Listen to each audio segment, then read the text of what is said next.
Monsieur Leprete rented the house to assault. What they found was a massacre. Everybody had been chopped up into pieces. People are afraid to even be here. There was just blood all over the wall. I woke up to feeling a rough grasp on my breast, like somebody seriously was assaulting me.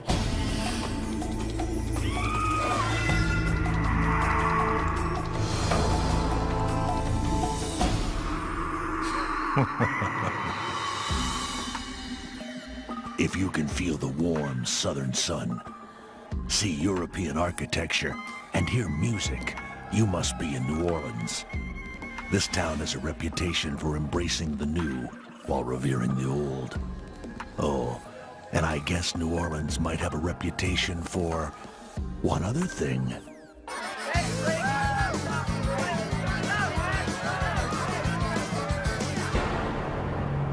But what I really love about this town is that while the party does occasionally stop,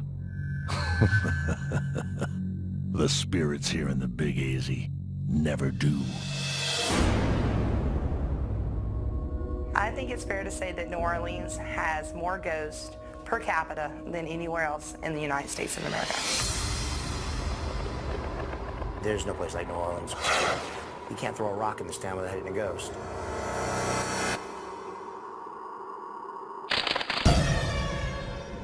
Oh, you heard right.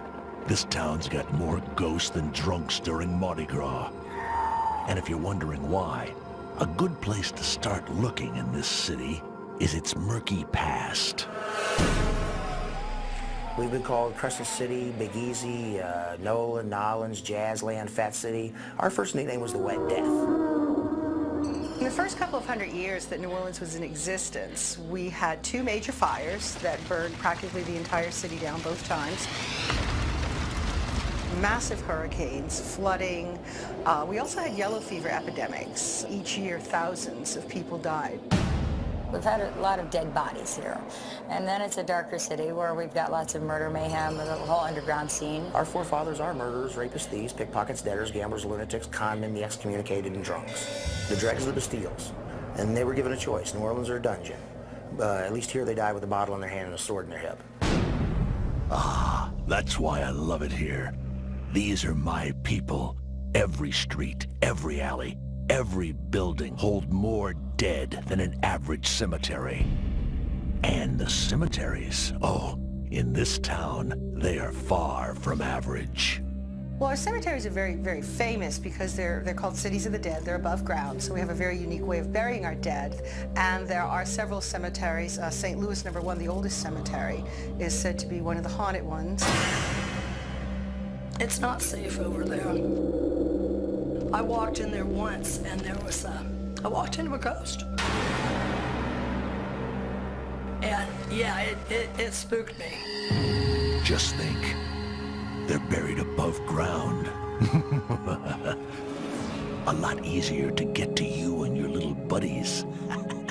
But there's more. You see, these tombs here don't just house the average dearly departed. Among the dead here is a real, honest-to-goodness legend of dark magic. St. Louis No. 1 cemetery is where the tomb of Marie Laveau, the most famous voodoo queen, is buried. She appears sometimes in the cemetery, walking from the cemetery to her former home on St. Anne Street.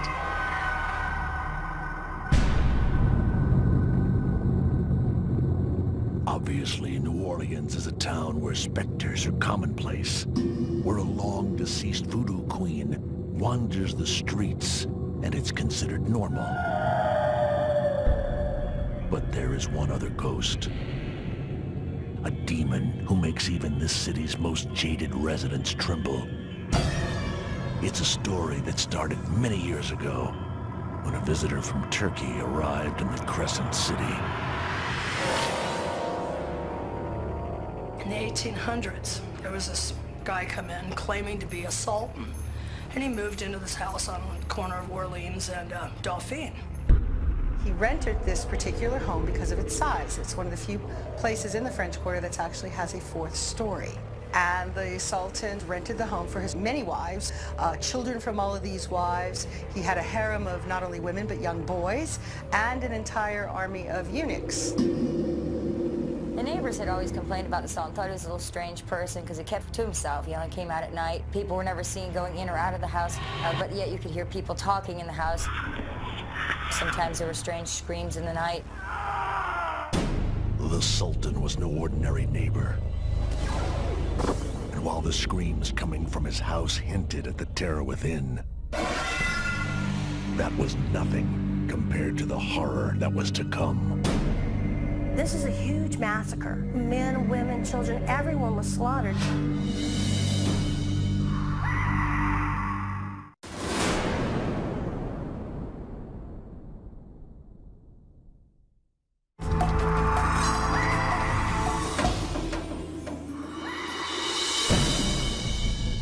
New Orleans, a city known as much for voodoo and ghosts as it is for Mardi Gras.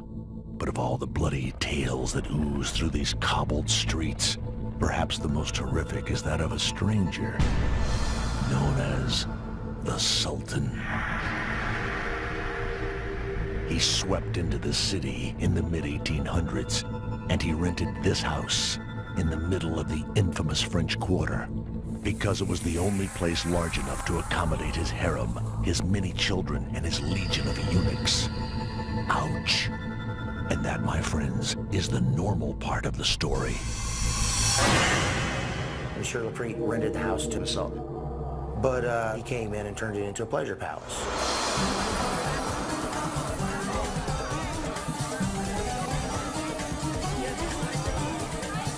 For 2 years that this man lived here, it was 24/7 of partying, music, laughter, people in and out of the house. There was opium, incense, strange music coming out of the house all hours of the day and night. Don't get me wrong. I like a good bash as much as the next dead guy. But the dark truth is that many of the Sultan's party guests did not exactly attend by choice. He would get young women doped up and drug them up with opium and he'd absinthe and he'd kidnap them into the harem. And then once they're in the harem, they can't escape. What's that you say? It's all fun and games until someone gets hurt? Trust me, in the Sultan's world, there was hurtin' for certain. The Sultan did manage to have a dungeon at the bar that is now called the Dungeon. This was where he tortured young boys and young women. In the courtyard, there's a square, and that was a tunnel that led from the house over here. He loved violence, he loved torture, he loved suffering. He loved to do that to the people he was here with. Sounds like quite a party host, doesn't he? Now, if this were a good ghost story, this would be the part where the Sultan would get some sort of comeuppance. Well, what do you know?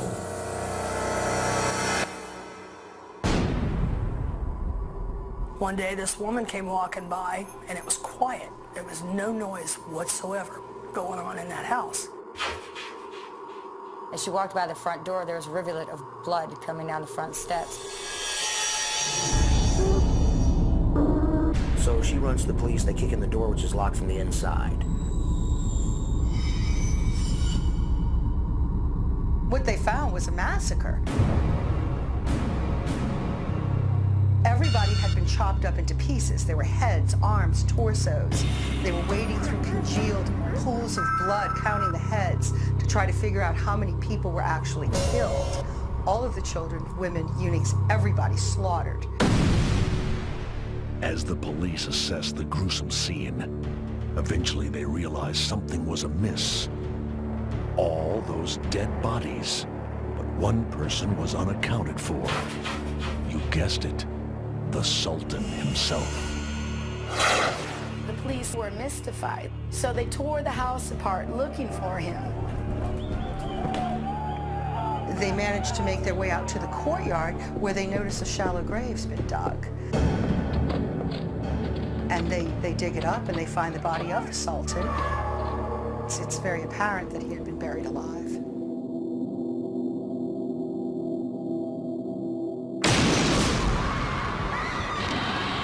He had tried to claw out through the ground, and rigor mortis had set in, and his fingers were stiff as a board.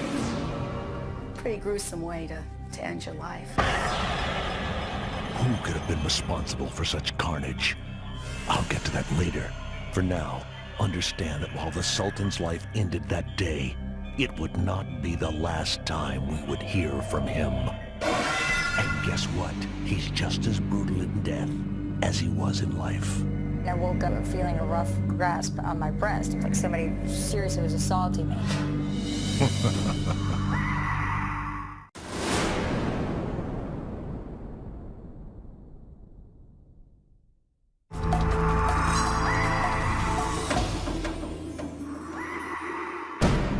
In the French Quarter of New Orleans, there stands a huge mansion at the corner of Orleans and Dauphine. The kind of place you admire as you walk by. Many years ago, this house was the site of one of the most grisly mass murders in this city's history. A mysterious man known as the Sultan lived here. He had many wives and children, not to mention his harem. Oh, and a small army of eunuch guards. But they were all slaughtered, hacked to pieces, and the Sultan himself, he was killed too, buried alive, right in the rear courtyard. But my story is not just about some run-of-the-mill mass murder. Oh no. You see, the Sultan himself was a brutal man who got his jollies kidnapping and torturing women, men, and young boys.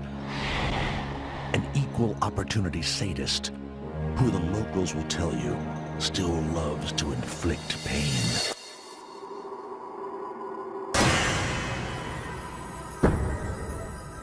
The bar, the dungeon, was the actual location where the Sultan had his torture chamber. There's a lot of spirits that go on in here. At night, when everything's closed up, this place gets really spooky. The Sultan has a very strong presence in this building. Of course the Sultan is still here. After all, he has many fond memories of torturing his victims here. But for this ghost, being here is not enough. The Sultan needs to be seen, felt, and heard.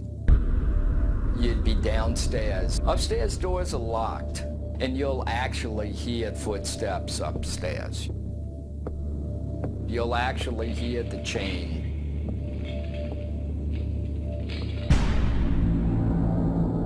One night, the bartender called me. I was in the back, and she called and said, "Come see this right away." And it was a cup that went from that door and just moved right across the floor all by itself. Just went straight across the floor. That's when you become a believer. I've actually slept in the office for 2 weeks, and I was getting shook awake. You know, my legs were pulled, they pulled the blankets off of me. The spirit of the Sultan. This is definitely in this bar. Seems like the Sultan's ghostly wrath is felt everywhere in this place. But he seems to be locked in to his favorite spot from long ago. The cage that's upstairs is one of the original cages. That's where the Sultan tortured people. I myself, I've seen things in the cage. We'll have faces appear in the cage. So if you decide to belly up to this bar, consider yourself courageous. I've been told there are those who never even get that far. The Sultan is so evil, his presence is simply too much to take. The thing that you get more than anything is people who are afraid to even be here. There's people that get to the front door and peek in and go, "No, I can't go in there." Some people will get halfway to the alley and they turn around and they leave. They can't even come in all the way. They're afraid. Now, a century and a half after his death, the Sultan is still intimidating people. And while his spirit is active here, in what was once his private torture theater, the slaughter he and his family suffered at his former home is really what gets his specter swirling. Both of them would always wake in the night to see the Sultan staring down on them in their beds.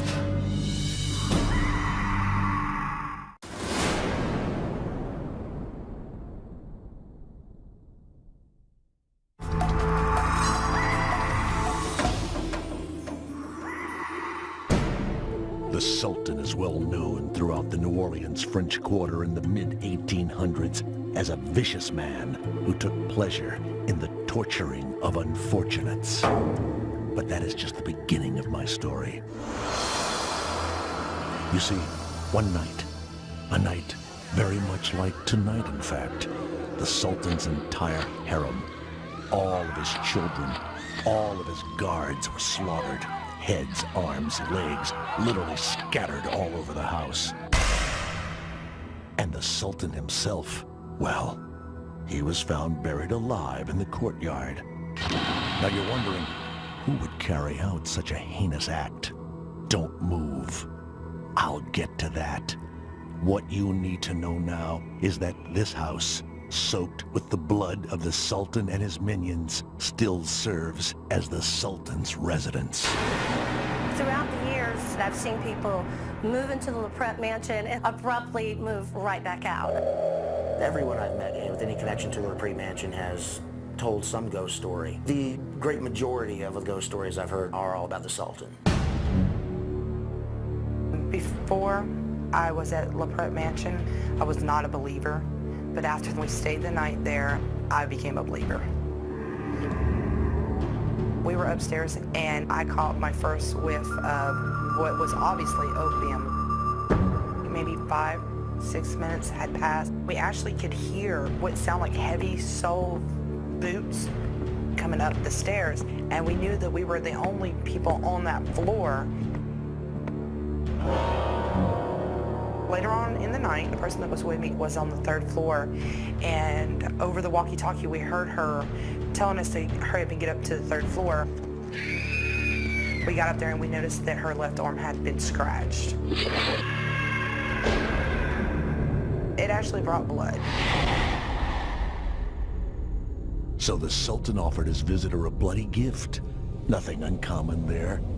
But what really seems to raise his ire is when those visitors are female. Ladies would always tell stories about waking in the night to see the Sultan staring down on them in their beds. Somebody I knew that was living there on the 1st floor, she was definitely terrified of the spirit of the Sultan. This woman said that she walked into her bedroom and there was just blood all over the wall.